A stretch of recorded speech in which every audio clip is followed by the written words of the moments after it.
Boa noite, me chamo Cibele, moro em Maranguape, no Ceará. Tenho 28 anos e sou fascinada pelo sobrenatural. Adoro ouvir histórias e casos que realmente aconteceram e que não foram de forma alguma inventados. Bom, vou contar o que aconteceu comigo e minha família no decorrer dos anos. Em 1985, quando meu avô comprara uma propriedade, já sabendo que havia sido por anos um cabaré, eles nem ligaram, pois a casa estava muito bem conservada e nela havia um sótão, também com um preço ótimo. Logo se mudaram e com isso abriram uma padaria. Na casa moravam meus avós, 2 filhas e 2 filhos, sendo que um deles iria ser meu pai no futuro. Nas primeiras semanas estava tudo normal. Meu pai logo fez do sótão seu quarto. Foi aí que depois de umas semanas começou a ouvir vozes, chamando por ele e ver vultos rondando o quarto. Meus avós acreditavam no sobrenatural, pois minha avó é espírita kardecista e meu avô muito católico. Mesmo assim, com vários episódios de aparições, eles continuaram na casa, pois nenhuma dessas aparições nunca machucou ninguém. No quintal da casa, que era enorme, eles escutavam muitos choros de bebês e não sabiam por quê. Vultos passavam e vozes de mulheres sempre chamando eles. Copos de vidro se quebravam sozinho. Barulhos acordavam eles à noite e quando iam ver não tinha nada. Quando minha avó, que já estava cansada de tudo, foi procurar a antiga dona da casa e a confrontá-la, pois ela merecia ouvir o que tinha acontecido naquela casa. A velha senhora então falou que, como já estava à beira da morte, não queria mais esconder as atrocidades que fez no decorrer de sua vida. E contou para minha avó que muitas mulheres da vida já haviam morrido naquela propriedade, pois elas não tinham família.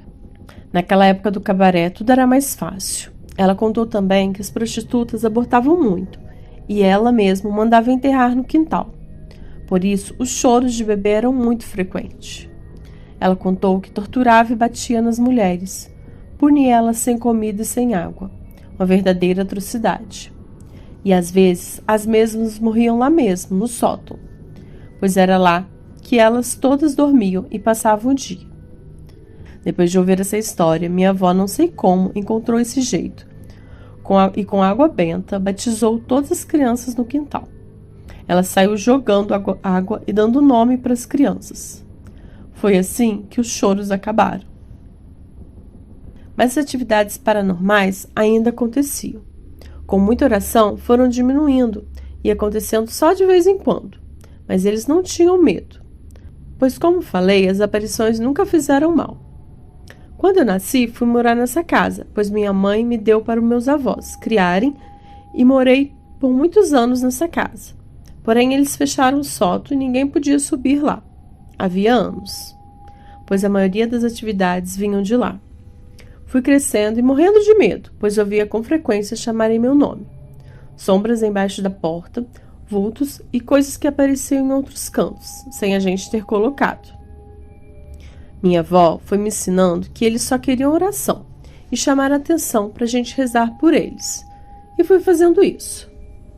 Cresci no espiritismo junto com ela e fui me encantando por esse mundo sobrenatural e aprendendo a não deixar as entidades nos atingir.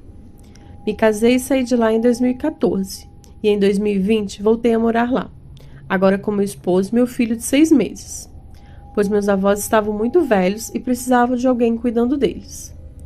Só aguentamos 1 ano, pois meu marido morre de medo e todos os dias tinha pesadelos terríveis. E aquela famosa pesadeira que o povo falava que era uma velha sobe em cima de você e te paralisa. Pois bem, ele tinha isso sempre. Pense em uma pessoa para sofrer, foi ele, nesses anos que moramos lá. Comigo acontecia barulhos na cozinha enquanto eu estava na sala. Passava a mão no meu cabelo enquanto eu estava balançando meu filho na rede. Passava a mão na rede. Escutei pancadas na porta e quando ia ver não tinha ninguém. Acordava de manhã e o guarda-roupa estava todo aberto. Em uma noite, eu estava deitada, acordada, dando de mamar, quando senti uma pessoa passando a mão pelos meus cabelos. E nesse dia, eu senti um calafrio tão grande que, do nada, comecei a chorar. E não sabia o motivo. Eu só queria chorar. Rezei e depois passou. A gota d'água foi quando meu marido viu um garotinho em pé na frente dele. E quando ele se aproximou, o menino entrou no quarto e sumiu. Meu esposo logo procurou uma casa para alugar e nos mudamos.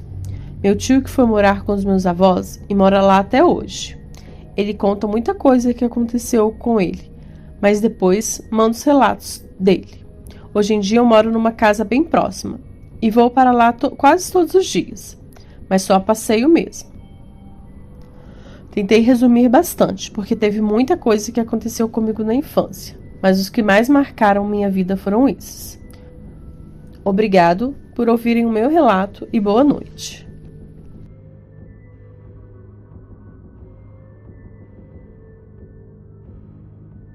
Noite de lua cheia.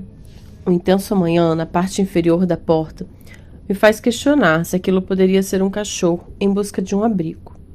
O som das unhas passando sobre a madeira, ainda mais forte agora, é acompanhado do rugido agressor do animal. A janela da cozinha não traz respostas, principalmente pela falta de claridade artificial, o que esconde o insistente visitante e sua angústia pela necessidade de atravessar a barreira.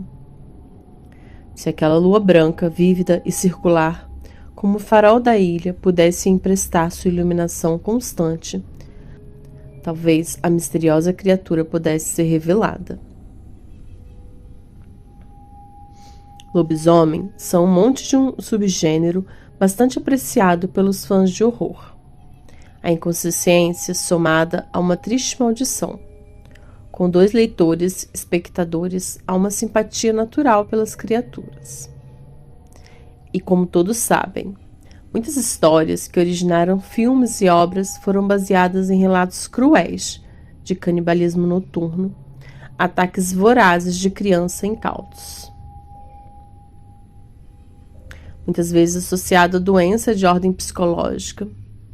Conheço relatos de 2 casos franceses bem curiosos, principalmente pela proximidade das datas e da coincidência das vítimas. Sempre crianças indefesas, ingênuas, como o Chapeuzinho Vermelho, uma das criações do escritor e poeta, que nem precisava dizer que era um francês, provavelmente testemunha auricular desses acontecimentos. Em pleno século XVI, um pequeno vilarejo, na França, normas foram estabelecidas num escrito divulgado na praça principal. Nele havia uma autorização oficial de que os cidadãos pudessem caçar e matar o lobisomem que estaria aterrorizando a região. Armado, um grupo invadiu as florestas nas proximidades, em busca do inimigo sobrenatural, até ouvir um uivo cortante e o grito: "Eu te ajudo. Também recebo, não é verdade?", de uma criança. A visão não podia ser mais assustadora. Ferido, o pequeno lutava com todas as suas forças com uma monstruosa criatura, identificada mais tarde como Gilles. Depois que o menino de 10 anos desapareceu nas vizinhanças de Garnier, não houve dúvidas. Ele foi preso e logo confessou ser um lobisomem. Ele seria queimado numa estaca sob acusação de licantropia e bruxaria, condenado à morte, e encerraria o pesadelo nas redondezas. Sua pena não envolvia o Tribunal da Inquisição, mas um julgamento próprio da região. Testemunhas diziam vê-lo em forma humana, e outras vezes na que os franceses chamavam de low-up. Durante sua confissão, disse que durante as buscas à noite por comida na floresta, ele e sua esposa foram surpreendidos por um espectro. A assombração ofereceu a eles a possibilidade de adquirir comida. Ele aceitou sua proposta. E aí foi entregue um jento que possibilitava a ele a transformação em um lobo. Ele teria matado pelo menos 4 crianças, entre 9 e 12 anos. Sua primeira vítima foi um menino de 10 anos, atacado no vinhedo, fora de Dolé. Ele a estrangulou, tirou suas roupas, alimentou-se e levou carne fresca para sua esposa. Semanas depois, ele tentaria fazer o mesmo com outra menina, mas devido à aparição de algumas pessoas, teve que abandoná-la no local, com apenas algumas mordidas. A menina morreria dias depois. Em novembro, um garoto de 10 anos seria morto, deixado com marcas de mordida nas pernas e na barriga. Sua quarta vítima e última, também um menino, fora abandonado pelo homem-lobo, encontrado por um grupo que passava no local. As mesmas pessoas que conseguiram prender, levar a julgamento, a confissão e a morte em praça pública. Um sumiço de crianças durante a primavera de 1603, no sudeste da França, conduziu os cidadãos do vilarejo a uma onda de horror. Num dos casos, um bebê simplesmente desapareceu do berço, poucos instantes depois que sua mãe havia o deixado para dormir. Muitos falavam sobre as ações de lobos na região, enquanto outros apresentavam teorias ainda mais assustadoras. Elas gelavam os ouvintes pelas possibilidades, cada vez mais concretas. Diante do magistrado local, 3 testemunhas foram ouvidas, como uma menina de 13 anos chamada Margarete. Ela jurou que na lua cheia havia sido atacada por uma besta selvagem, muito parecida com um lobo. Nos relatos, ela conta que enquanto observava seu gado, viu uma criatura selvagem, repleta de pelos, como um cão imenso, sair do mato e rasgar seu vestido com os dentes afiados. Ela só se salvou do ataque porque no momento estava com uma bengala de metal nas mãos. Inconsistentemente a utilizou para defender-se. Um monstro com uma cabeça pequena demais para ser lobo se afastou por cerca de 10 a 12 passos, o suficiente para que a pequena pudesse fugir. Margarida conhecia o jovem muito bem, por diversas vezes havia relatado que se transformava em um lobo, matando alguns cães e bebendo seu sangue. Em uma oportunidade, confessou ter devorado uma criança, até o momento que deixou os restos para os outros lobos se alimentarem. Assim como também uma garota, que quase completamente devorada, restando apenas seus ombros e costas. Outra testemunha, a garota de 10 anos, disse que enquanto recolhia o rebanho com outras meninas, Jean se aproximou e perguntou se aquelas pastoras eram as mais bonitas. Ao questionar o motivo, Jean teria dito que seu desejo era se casar com uma, e se fosse possível até mesmo com ela. Jeanne perguntou sobre o pai de Jean, e ele disse que ele era um padre. Curiosa, a garota ainda insistiu em querer saber por que ele tinha pele escura, se era por causa do frio ou calor, tendo como resposta o fato de ele estar usando uma pele avermelhada de lobo. Esse tecido teria sido dado por Pierre, alguém que usava um colar de ferro, e que mantinha em sua residência várias pessoas queimadas, expostas, como se tivessem sido assadas em grandes fornos. Quando ele colocava a pele de lobo, era capaz de se transformar na criatura, ou no que ele quisesse. Jean admitiu ter adquirido o mesmo hábito, iniciando seus ataques a cães, até perceber que o gosto não era bom, tanto quanto de uma criança. Ele se transformava em lobos, e às segundas, sextas e sábados, sob o luar, por apenas 1 hora por dia. Ele variava pela região com outros 9 iguais a ele, sempre nos mesmos dias e horário. Tais informações foram suficientes para ocasionar a sua prisão e interrogatório, onde ele admitiu ter matado mais do que estava sendo acusado. Com riqueza de detalhes, o garoto disse ter adquirido uma marca feita por ferro, de um mestre indicado por uma pessoa da floresta, e que a partir desse encontro, por cerca de 3 ou 4 anos, ele teria se encontrado com o tal mestre e participado de treinamentos estranhos, como se alimentar de cavalos até chegar às vítimas. Algumas foram atacadas na forma humana, enquanto outras, como a tal pele de lobo dada pelo senhor da floresta. Entre os seus atos, confesso, ele dizia que costumava tirar as roupas das pequenas de se alimentar do sangue e da carne. Durante as investigações, o pai de Jean também foi preso como cúmplice dos crimes. Ligou durante muito tempo, mas acabou confessando ter participado dos mitos de orgia de sangue sobre a luz do luar.